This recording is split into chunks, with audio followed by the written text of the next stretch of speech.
कृष्णवी वायु की शिक्षिका है और आज उसका स्कूल में पहला दिन है। कक्षा 8 में पढ़ाने जाती है।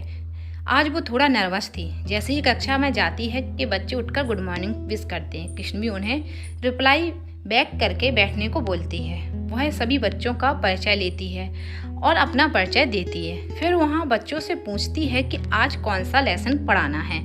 सभी बच्चे एक साथ बोलते हैं कि रिप्रोडक्शन। यह सुनकर वह थोड़ा और नर्वस होती है, पर खुद को संभालते हुए कहती है ओके तो शुरू करते हैं। इतना कहकर वह अपना मार्कर उठाकर बोर्ड पर उन लोगों को समझाने जाती है। जैसे ही वह लिखने वाली होती है कि इतने में ही एक लड़का बड़े ही आवृद्ध तरीके से बोलता है, मैम हम में से किसके साथ शुरू करना चाहोगी? इतना कह वह और उसके कुछ छिछोरे दोस्त हंसने लगे। ऐसी अशिष्ट बातें एक कक्षा 8 के बच्चे के मुंह से सुनकर कृष्णवी को तो जैसे झटका ही लगता है। कृष्णवी पीछे घूमती है तो सब शांत हो जाते हैं। कृष्णवी बोलती है, किसने कहा ये? कोई कुछ नहीं बोलता, सब शांत रहते हैं। कृष्णवी चीखते हुए बोलती है, किसने कहा? एक बार फिर कोई जवाब नहीं देता। कृष्णवी, देखो अगर तुम लोगों ने नहीं बताया कि किसने कहा तो मैं तुम सबको प्रिंसिपल ऑफिस में ले जाऊंगी और सबके माता पिता को बुलवाऊंगी। इतने में ही 2-3 लड़कियां कहती हैं कि मैम यह नीरव ने कहा। कृष्णवी, नीरव? आप में से कौन है? नीरव, एक लगभग 14-15 साल का लड़का खड़ा होता है। कृष्णवी, यहाँ आओ आप। वह लड़का उसके पास जाता है। कृष्णवी उससे पूछती है, यह बातें आप कहाँ से सीखे? क्या आपके मम्मी पापा ने सिखाया है यह सब? वह लड़का यह सब नीचे सिर किए सुनता है। कृष्णवी, आपकी चुप्पी बता रही है कि आपने यह सब अपने माता पिता से सीखा है। नीरव सर झुकाए कहता है, नो मैम। कृष्णवी, तो फिर कहाँ से सीखा है? नीरव फिर कुछ नहीं बोलता। कृष्णवी उसे उकसाते हुए, लगता है यह सब आपने अपने माता पिता से सीखा है। नीरव, नहीं मैम। कृष्णवी, तो आप ही बताओ किससे सीखा है? नीरव, वह दोस्तों से।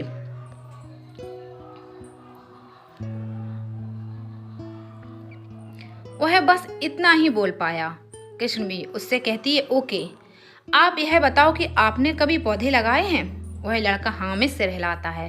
कृष्णवी, अच्छा आपने किसी चीज का पौधा लगाया है?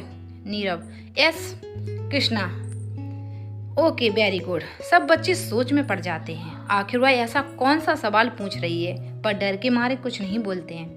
कृष्णवी, चलो मैं आपको कुछ बताती हूँ, फिर आपसे कुछ सवाल करूँगी, आप उसका जवाब देना। Nirav, okay ma'am.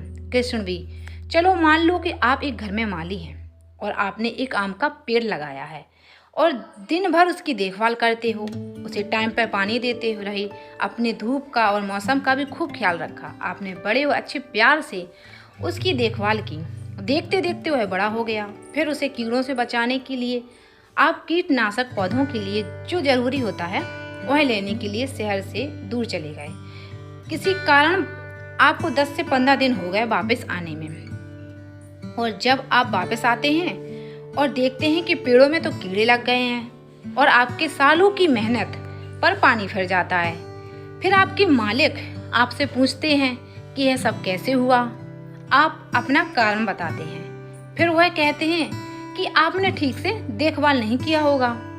आपका मालिक आपको खूब खरी खोटी सुनाते हुए और आप यहाँ बदनाम हो जाते हैं। आपको पता है क्या आपने उसकी बहुत अच्छे से देखभाल किया है, पर आपकी गैर मौजूदगी की वजह से यह सब हो गया। आपको इसकी वजह से सुनना पड़ा। आप यहाँ देखा कि आपने तो बहुत प्यार से पेड़ लगाया, उसकी देखभाल की, पर कीड़े लगने की वजह से आप बदनाम हो गए और लोग कहने लगे कि आपने ठीक से देखभाल नहीं की, जबकि यहाँ गलती आपकी नहीं, फिर भी आप यहाँ बदनाम हो गए। यहाँ कीड़े को कोई दोष नहीं देता, यहाँ दोष उस माली को देते हैं जिसने उसे बड़ा किया। ठीक उसी तरह आपके दिमाग में किसी ने यह घटिया बातें डाल दिया। यहाँ यह घटिया बातें करने वाला वह कीड़ा है और वह पौधा आप हो और वह माली आपके माता पिता हैं। यहाँ भी ठीक वैसे ही हुआ है। कीड़े की वजह से आपके माता पिता बदनाम हो गए, बल्कि दूर दूर तक इनमें उनका कोई कसूर नहीं। नीरज, तुम चाहे जो करो, पर जिंदगी में यह ध्यान रखना कि तुम कुछ ऐसा ना कर जाओ जिसकी वजह से तुम्हारे माता पिता बदनाम हो जाएं। उन कीड़ों को अपने ऊपर कभी हावी मत होने दो, वरना तुमसे ज्यादा तुम्हारे माता पिता की बदनामी होगी। फिर वो सभी बच्चों से कहती है, यह बात मैं नीरव से नहीं, आप सभी को भी बोल रही हूँ, यह बात हमेशा ध्यान रखना, वरना आपके बेकसूर माता पिता बदनाम हो जाएंगे। तुम्हें पता है ना, एक बच्चे और माता पिता, बच्चों के कर्म तीनों एक कड़ी से जुड़े होते हैं। अगर आप कुछ गलत करोगे तो उनकी बदनामी होगी, और आप अच्छे कर्म करोगे तो उनका नाम होगा। नीरव की आंखों में आंसू होते हैं। उसे समझ आता है कि वह कितना गलत था और उसकी वजह से उसके माता पिता भी बदनाम हो गए। उसने मन ही मन संकल्प लिया कि अब वह ऐसा कुछ नहीं करेगा जिसकी वजह से उसके माता पिता की बदनामी हो। उसने भीगी पलकों के साथ कृष्ण को सॉरी बोला। कृष्ण कोई बात नहीं, आगे से ध्यान रखना। 5 साल बाद नीरव कहीं जा रहा था तो उसके 4-5 दोस्त आते हैं, उसे साथ चलने को कहते हैं। नीरव पूछता है कहाँ, तो उनमें से एक दोस्त बोलता है कि चलना, आज तेरे को स्वर्ग दिखाता हूँ। नीरव, देख जलेबी मत बना, साफ साफ बोलकर बता कहाँ चलने को बोल रहा है। उनमें से एक दोस्त बोलता है कि अबे चलना, पीछे एक गर्ल्स कॉलेज है, क्या बताऊं, वहाँ बहुत खूबसूरत लड़कियां रहती हैं, तो क्या करूं मैं वहां जाकर। दोस्त, अबे चलना, देखेंगे और क्या करेंगे। नीरव, माफ कर दे भाई, मैं नहीं चल सकता। क्यों बे, बड़ा सीधा बन रहा है तू। नीरव, बात सीधे बनने की नहीं है भाई, मैंने एक मन में संकल्प लिया है और मैं उसे तोड़ नहीं सकता। वह अपने दोस्तों को सब बताता है तो उसके दोस्त भी सर झुका लेते हैं और वह भी ऐसा नहीं करने की ठानते हैं।